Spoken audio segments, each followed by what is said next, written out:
is we're once again going to go through that itch that I just can't scratch, the annoying, the insufferable Amazing Spider-Man 2.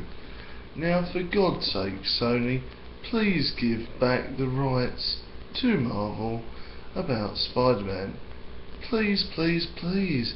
You know, for God's sake, haven't you learned your mistake? Haven't you learned the mistakes of the past? You know, with Spider-Man 3, you know, emo Spider. You know, I'm a Spider-Man fan, for Christ's sake. You know, I've been reading the comic book for years, but the films are just not kicking ass like they should do. Spider-Man 3 was disastrous, it was painful, and then along came Amazing Spider-Man 1 and I was like, oh my god, at last, a decent Spider-Man film, thank you Jesus. And I loved every moment, I still do. The first one is fantastic, but the second one, not so much. Oh, I don't want to hate on Andrew Garfield because I think he's a fantastic actor, but I just think in the second one they didn't get the character right, and I know that's not Andrew Garfield's fault. He was obviously going along with what the director and the script writers etc. say, so let's ignore that for now. But it was just so annoying, the fact that, you know, you have a dark and brooding Spider-Man in the first one, and then all of a sudden, quick jump to happy-go-lucky webhead. And that's fine, but what my esteemed Badger fans, etc. were discussing earlier, was the fact that there should be a film in the middle there. So you have Amazing Spider-Man 1, and then a film in the middle, and then Spider-Man 2.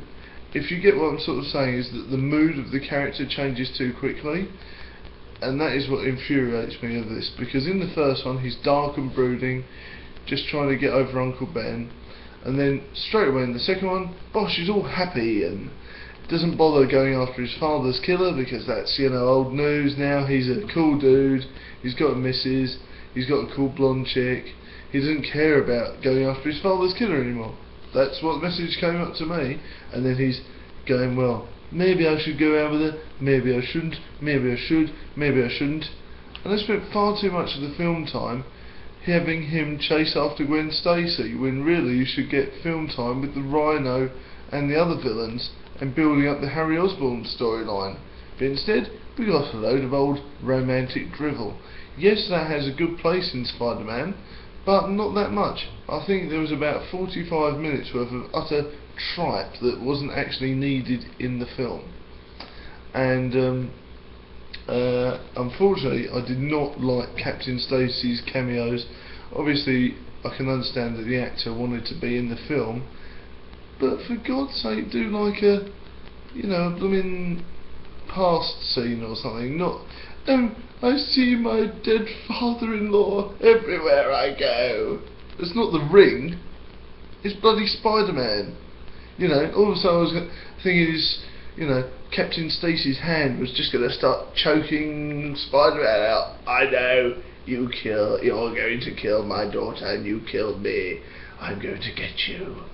You know, it's one of these things where I thought Andrew Garfield was going to be like looking at a photo, all of a sudden Captain Stacy's eyes were just going to go, I'm going to get you. Ah! I mean, for God's sake, it's not that type of film. And surely shouldn't you have seen psychiatric help?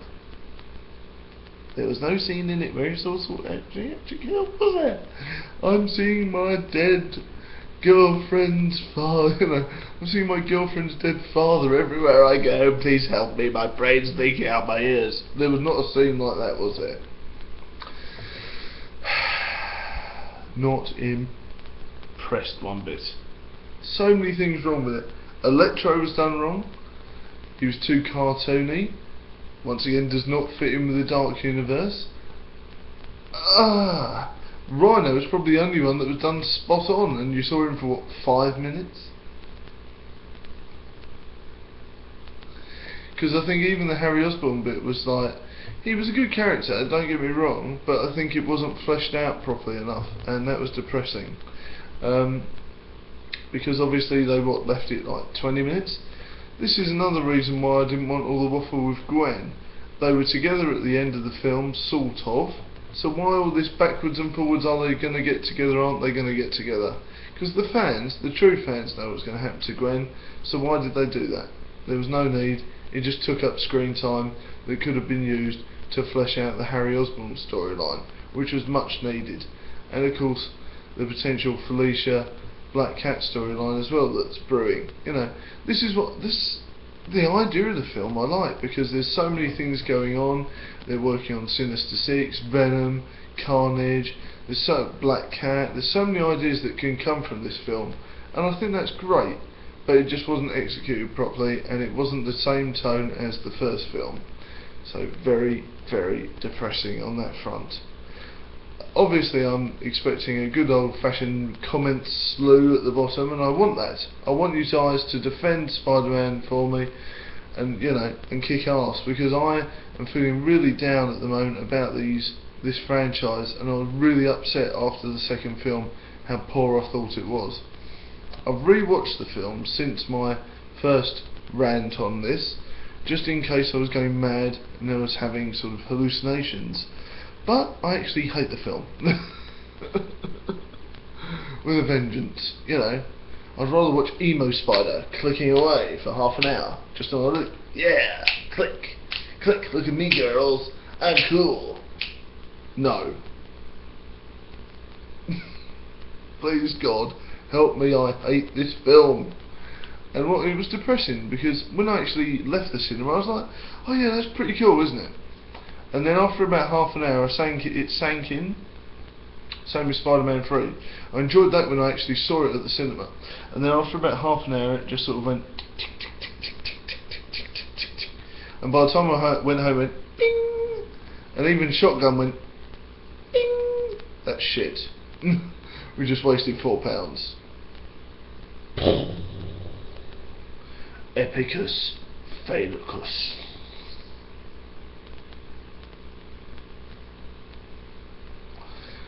So I wanted to enjoy it, but it was just so depressing. Please, please, please, please, please, Sony, please, Christmas present to the Badger, give the rights of Spider-Man back to Marvel, so they can include it in their own film. Obviously, start-up Spider-Man. Annoyingly, we will get another origin film, but I'm willing to take that on board just so we get it back to Marvel. And then of course we'll have the lovely little sequel that no doubt they'll make, and then fingers crossed they'll tie it into its own universe, or broad it into the fantastic Avengers, Iron Man, Guardians of the Galaxy, Thor universe that they're developing. Now for God's sake, please, you know, having Spider-Man in the Avengers with Doctor Strange, hopefully Benedict Cumberbatch will be doing that, would be fantastic. And like I was saying to you yesterday, Spider-Man is an integral part of Civil War. So if Marvel can get Spider-Man back on their books, ready for that two-parter extravaganza, that'd be fantastic. So please, Marvel, pay up the big bucks. Get rid of Andrew Garfield. Get rid of all the crappy people at Sony. If you have to go in there, you know, with Star-Lord, guns blazing, just do it. Get the character. Make good films, not depressing ones with Jamie Foxx pretending to be a geek, who then goes, I have electric powers. I'm going to make you all listen to crappy versions of Incy Wincy Spider. So how does that fit in with the dark tone of a film? Having the main villain go, Incy Wincy Spider, go up the water spout. No. You know, even though it was done electronically, which, you know, first time I saw it was like, oh yeah, that's pretty cool. When I got out of the cinema I was like, that's really lame. Oh dear. I could rant on for ages, and I really will. I think I'm going to end up doing another video of this because it's painful. It makes my brain leak. Let me know what you guys thought about the Amazing Spider-Man 2 film, and if I'm being overly critical, please put it down there. please, please, please get interactive with the Badger. Let me know what you guys thought of this film. And bear in mind, I am a big Spider-Man fan. It's just that perhaps I'm being overly critical because I expect more. I don't know. Let me know what you think. Am I being an arse? Am I being just? Please, please, please comment below. Let me know what you think. I really enjoyed the first Amazing Spider-Man, don't forget. I was just hoping for something equally as good or better. And in my eyes, it didn't deliver. I think the film was too cluttered, too busy, too much going on. I like the ideas of what they were doing, but in my eyes, it was almost 3 films in one, like they tried to do with Spider-Man 3 again. Because they should have had Sandman as a separate movie, Venom as a separate movie, and obviously Emo Goblin as a separate movie. So I think they needed to do the same with this one. They had too much going on. There's probably about 6 years worth of films in the space of just over 2 hours. Far too much content in too quick a time. So remember guys, I think the pacing was off. But that's my personal opinions. Please put your opinions underneath, or try and do a response video. I know it's a bit harder now, but please just tag me in the Badger at the bottom or something and I'll try and see it, or send me the link of your response video. I'll see you soon guys. Look after yourselves. Ranting over for now, but no doubt I'm sure I'll have a good rant about this again when it infuriates me in the next few weeks, because oh my god, this subject will not die. Badger out. See you later.